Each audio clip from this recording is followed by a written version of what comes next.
లో మెసేజ్ చూస్తూ ఉన్నాను. చూస్తున్నప్పుడు అనుకోకుండా నాకు పాస్టర్ వాళ్ళ లైవ్ చూడడం జరిగింది. నాకు ఎందుకో ఆశ కలిగి ప్రేయర్ చేయించుకుంటే బాగుంటుందనేసి నేను అందులో ఉన్న ఫోన్ నంబర్స్ చూసి నేను కాంటాక్ట్ చేసి ఫోన్ చేయడం జరిగింది.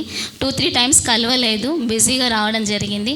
మరి దేవుని కార్యాలు అద్భుతాలు కదా, అనుకోకుండా నేను మరలా కొట్టడం జరిగింది. మరి అనుకోకుండా ఫోన్ కలవడము, పాస్టర్ గారు మాట్లాడడం జరిగింది.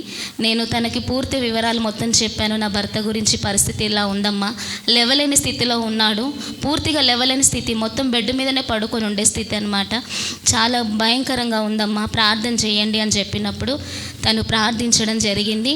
తను అప్పుడే చెప్పింది, ఏం కాదమ్మా, మీ భర్త ఖచ్చితంగా స్వస్థపరచబడతారు, తిరిగి లేస్తాడని నడవగలుగుతారు, ఒకరోజు మా చర్చికి రండమ్మా, మేము ప్రార్థన చేస్తామని చెప్పడం కూడా జరిగింది. మరి ఎప్పుడైతే నేను తనతో ప్రేయర్ చేయించుకొని ఉన్నానో అప్పటి నుంచి ప్రార్థనలో పెడుతూ ఉన్నారు అమ్మ వాళ్ళు కూడా. మరి దినదినము నిజంగా అసలు 6 వారాలు కంప్లీట్గా బెడ్ మీదకి లేవలేని స్థితిలో మొత్తం కంప్లీట్ బెడ్ రెస్ట్ అని అన్నారు. కానీ అలాంటి వ్యక్తి అసలు లేచి ఒక అడుగు కూడా పెట్టలేని స్థితిలో ఉన్న తను ఎంతో అసలు నిజంగా రోజులో ఎంతో తనలో ఒక కోలుకోవడం అనేది జరిగింది, ఎంతో అద్భుత రీతిగా.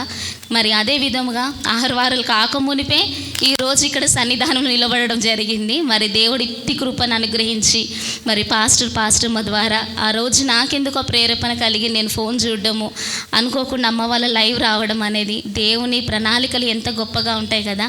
ఈ కార్యం జరగడానికి, వారిలో ఉన్న స్వస్థత కార్యం అనేది దేవుడు బయలుపరచబడడానికి ఆ రోజు మరి నేను అట్లా ప్రార్థనలో గడపడం జరిగింది. మరి ఈ రీతిగా వారి ప్రార్థనను బట్టి మరి నా భర్తను దేవుడు ఎంతగానో స్వస్థపరిచిండు. మరి ఈరోజు ఇక్కడికి రావడం కూడా